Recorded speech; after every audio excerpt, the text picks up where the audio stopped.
Hello everybody and welcome back to my channel. I know it's almost been a year since since I last posted. No judgment here guys, this is a judgment free zone. But yeah, welcome back to my channel. I know it's been so long since my last video.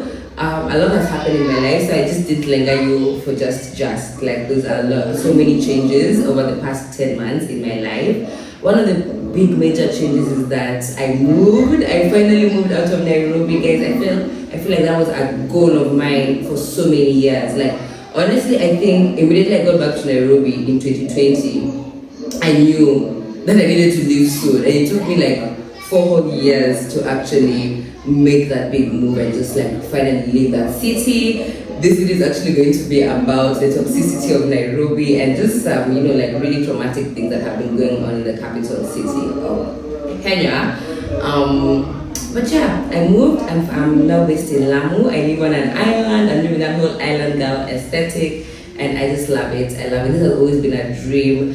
I definitely want to film another video where I talk more about my experience here in Lamu. There are so many questions you guys usually ask me on my Instagram DMs about how I decided to make the move, how to navigate it, how to find a place, what are the prices of like cost of living here. So I definitely want to share all of that. Actually leave a comment in the comment section if you want to see that video. But yeah, for today, another second major change that has happened in my life over the last few months is that I turned 30. Guys, I turned 30 last month during Pisces season, 20th of February. And yeah, it just feels like honestly 30 came with a new energy, a new vibe, a new intolerance. Because I feel like I've been very, very tolerant of people, situations, and experiences all throughout my 20s. And now I'm just like, I've gotten to a point where I'm just like, no.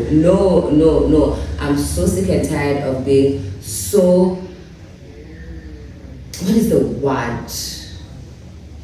Of having space for so many other people and so many other things and experiences in my life until it becomes a detriment to myself because I am pouring from an empty cup. I'm just sick and tired of that shit. So from now on, in my 30s, I just really want to just focus on myself because I also want to focus on building some communities. But I think in this year, I definitely want to focus on self-growth, self-love, self-actualization, and just working towards some of the goals that I feel like I have not really, put my best foot forward in my 20s. I feel like now is the time, I feel like now I have all of the tools, like my 20s were a preparation, but now is the time for action, So yeah, that's another major change, and one of the things that I've also been actively working on now that I have finally turned 30, and which was always a goal for like my 30s, was to finally like complete my first book. That's a major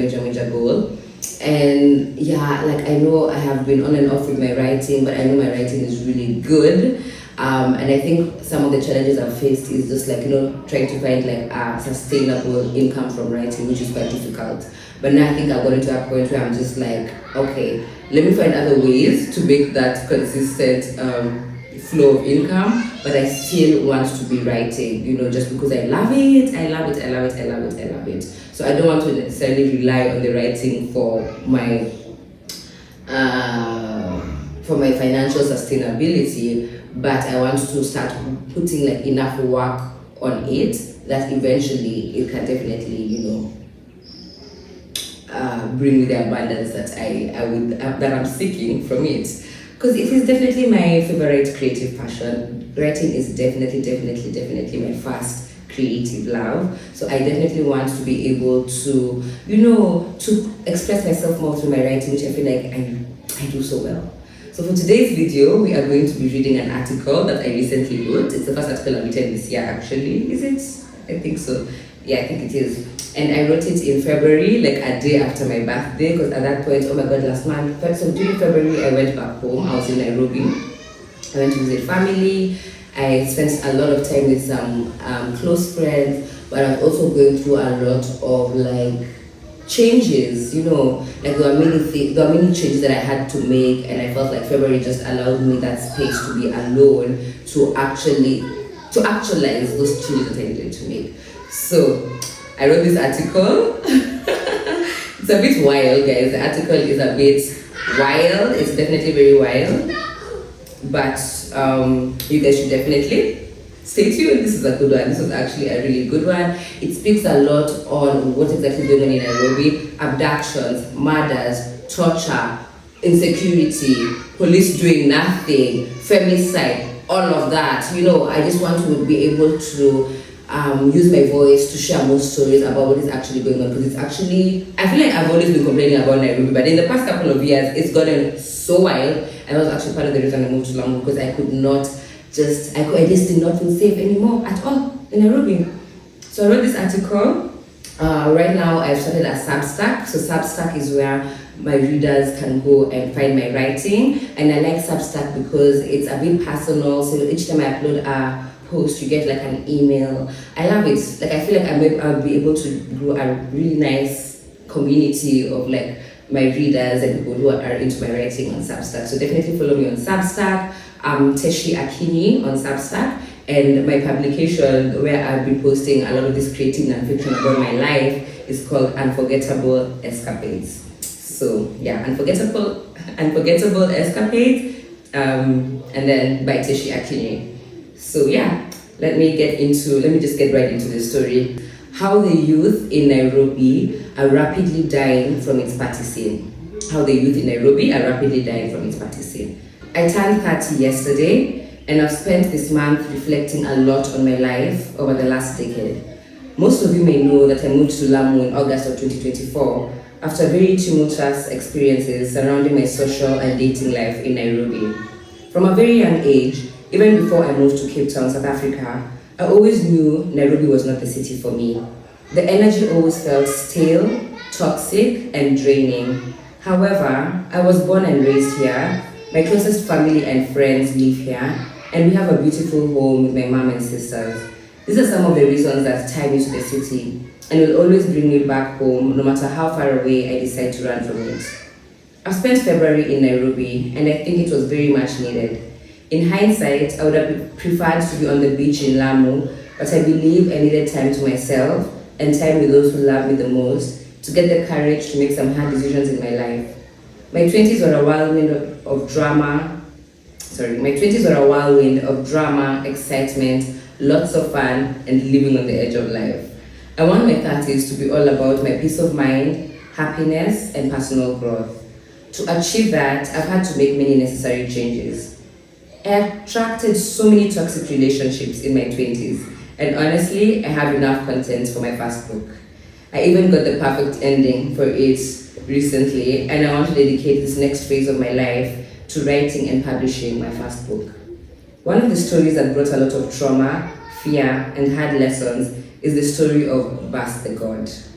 It's still very hard for me to face what I went through and talk about the gory details of the abuse I endured under the hands of Bas the God, but for the purpose of this story, I will share a few details of what transpired. I have also searched for various publications to publish the story for me, but I think it was meant to be done on one of my platforms. Let's start from the most recent occurrences.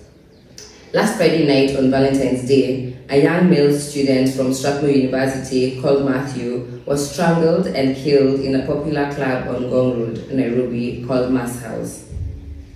Mass House opened sometime last year, soon after the June-July anti-finance bill protests. It was marketed as a luxury club for the rich kids of Nairobi who flaunted their OOTNs and drinks while showcasing the extravagant setting of the space. The first time I visited Mass House was in October last year on a visit to Nairobi from Lamu. I had been chilling with friends at a farm party in Ngong when people decided they wanted to go out. I had been drinking Muratina, a Kikuyu traditional brew, commonly known as ratish among the youth. I was tipsy but not very drunk by the time we were getting to Mass House. When we got there, I remember thinking how full it was for such a large space. I ordered for a couple of drinks at the bar, and that's the last thing I remember of that night. Honestly, it felt like my drink had been spiked with the way I was so out of it. I even ended up blacking out, and some shady fat dude, who I used to know, took advantage and stole some money from me that day. It was such a terrible experience, waking up in a stranger's car, having peed on myself with no money on my phone. The stranger who I had met at the farm party ended up being very nice and actually took care of me and took me home. Praise be to my guardian angels who have always protected me from the toxicity and dangers of Nairobi devils. He also told me about the shady fat dude who I thought was a close acquaintance, stealing from me when I was asleep. At this point, I was so over Nairobi and then just signaled that it was time to head back to Lamu. I left for the island a few days after the incident. Last Friday, on the night of the mass house murder on Valentine's, I was chilling with a couple of friends at Grace Cafe in Lavington when I met one of my other friends who has also been a guardian angel to me during some wild Nairobi nights. He was with a much younger girl in her early 20s and she really wanted to go to mass house. Since the friends I was with were driving, I suggested that we all go together to check it out. When we got there, it was packed, like full to the brim. So many young kids were desperately trying to get in. The lines were overflowing and people were pushing each other. It was a war zone.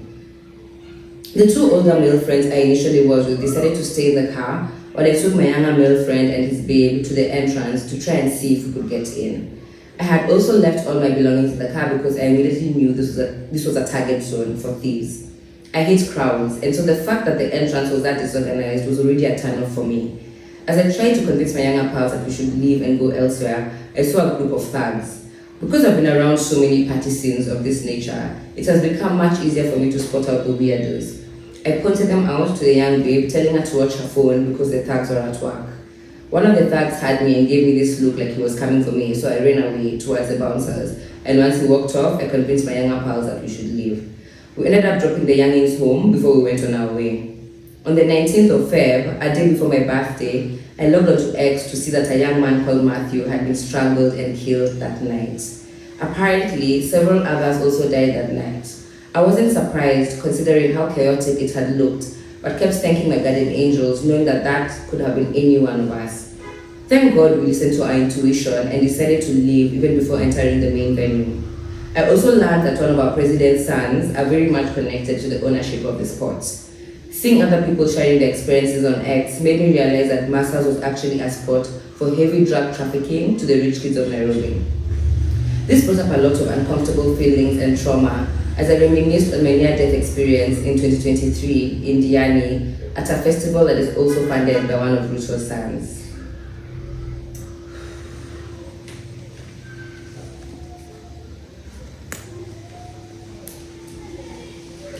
Just checking. I met Bas the God at an afters. I knew the owner of the house and most of the guests at the after party who I thought were okay people. The problem with the party scene in Nairobi is that naive rich kids are at the same party with street thugs, drug dealers, and others who are targeting the pockets of the rich kids for their next meal. Bas the God was a drug dealer, drug addict, and a psychopath who had recently gotten out of rehab. He honestly had no business being there, but he was, and he knew how to carry himself, so he didn't know how crazy he actually was. At the time, I was working for a fashion company and had just delivered really well at my job and gotten a bonus for my hard work. I wanted to treat myself to a holiday at one of Kenya's pristine beaches, Diani Beach. I had initially planned to go on a solo trip and I mentioned it to Bas. He then told me about this annual festival called Summertides happening in Diani in July that all the young cool cats attend and convinced me to go down with him and a group of other acquaintances. Tickets to the 2-day event were 10,000 shillings. And I remember feeling so alarmed on the first day when I saw so many teenagers on the line. The bouncers did not check ID and allowed drug dealers to easily enter. Inside, it felt like I was at a wild high school party. So many underage teens who looked so high, not drunk on alcohol, high out of their minds on drugs. As I type this, I already feel myself getting extremely triggered by what happened after, so I will not go into detail. I'll save that for my book. Basically, I had invited a couple of people who I met at the event back to my Airbnb, which was a guest house with rooms and a pool. Many other attendees of the event were also staying here. On the second night of the event, I had heard enough about Bas from people who knew him to want to get as far away from him as possible. I went back to my Airbnb to pack up my things and leave. Bas the God was there with some random babe whom I can't even remember her name. They had partnered up and I think had even planned from much earlier to make me their target of abuse that night. Bas was done with his drugs and was blaming everyone else for it. Instead of selling his stash at the event, he had consumed it all like the addict he is and was coming down from a cocaine and ketamine trip. One of the girls I met at the event, who I really bonded with, was the one who told me about how Bass was a well-known murderer and psychopath. He enjoyed killing women and actually used the kills as sacrifices for his occult practices. Yes, he was very into the dark spiritual and performed sacrificial rituals in the form of rape, orgies where all the girls would be dragged up out of their minds, and murders of young women. His parents were also from a well-enough background and did not hold him accountable, pleading that he was a drug addict with mental issues who needed rehab and mental care.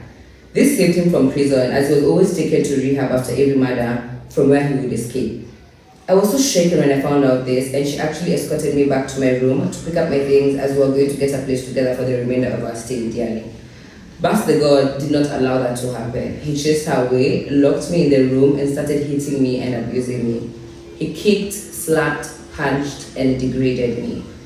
This time, the random girl watched and cheered him on, telling him to ask for more money and warning him not to hit me in areas where it would be visible. It got so bad that he broke my iPhone and shattered it into pieces as I tried to contact my new girlfriend outside to call the cops. I had lied to him that I didn't have any more money on me apart from a measly 5K that I sent him. He was not convinced and started threatening to kill me. When I looked into his eyes, I knew he meant it and decided to change tactics to save my life. Since my phone was in pieces, I used the girl's phone and went on to call my sister who was in Rwanda and my mom in Nairobi, who sent him a total of 55K in exchange for my life. He literally held me for ransom, kidnapped in my own Airbnb. That was definitely the most terrifying moment of my life, and it went on for a whole day. Bass and the random bitch then decided to fuck right in front of me and soon after fell asleep. I used that opportunity to steal the keys from where he had hidden them and tiptoed out of the Airbnb with my belongings. Please note that at this time the guest house had already been told and management had been asked to come and check up on me, and yet they did nothing. And I was the one who had paid for the space. I ran down the steps and towards the gate, and can you imagine, the fool of a watchman was trying to stop me from leaving. Imagine, after everything I had been through, I left my travel bag there with him on the gate and pushed my way through and ran for my life. Some close acquaintances ended up going to pick up my bags a few days later, which they found right there by the watchman's house. Can you imagine, in the midst of my distress, the security that had been hired to help was going to be the reason I actually lost my life that night. It's so triggering to think about it. The good news is I had my iPad intact and more money in my bank account. I went all the way to a restaurant from where I Instagram called one of my friends in France who knew one of the guys attending the party, and that guy was one who ended up helping me through the ordeal and getting back my belongings for me. It was so terrible. I wanted to share this story so that whoever is reading this can understand that the drug trafficking and femicide crime cases that happen in this country are a direct result of our bad governance. The impunity of this government allows its leaders to double as mafia gang leaders, allowing drug trafficking of the highest level to occur in spaces that should be safe and fun, which is exactly what happened at Ma's house on Valentine's night. I heard it was actually a bouncer who strangled Matthew. My thoughts and prayers are with his family, and I hope his soul manages to find peace. Be careful on the streets and stay woke. Take care of your friends and honestly, double down on the drugs. A lot of what they're selling on the streets of Nairobi is actually the worst shit. People be taking crack and ketamine thinking it's cocaine. Everything is cut, and the Nairobi drug dealers are some of the most ruthless out there. I actually feel like our government uses these murders as sacrificial rituals to attain more dark power. Stay woke and stay safe. I don't even know why I'm laughing, guys. That article was deep. That article was deep. You know, I can't even remember the name of that Airbnb, like that guest house. Because like, I should literally call that guest house out. I can't even remember the name of that guest house where I booked. Because they were literally the shittiest guest house ever. Like, how can you be a guest house that offers secure accommodation, but you cannot secure the person who is actually paying you your fucking bill, you know?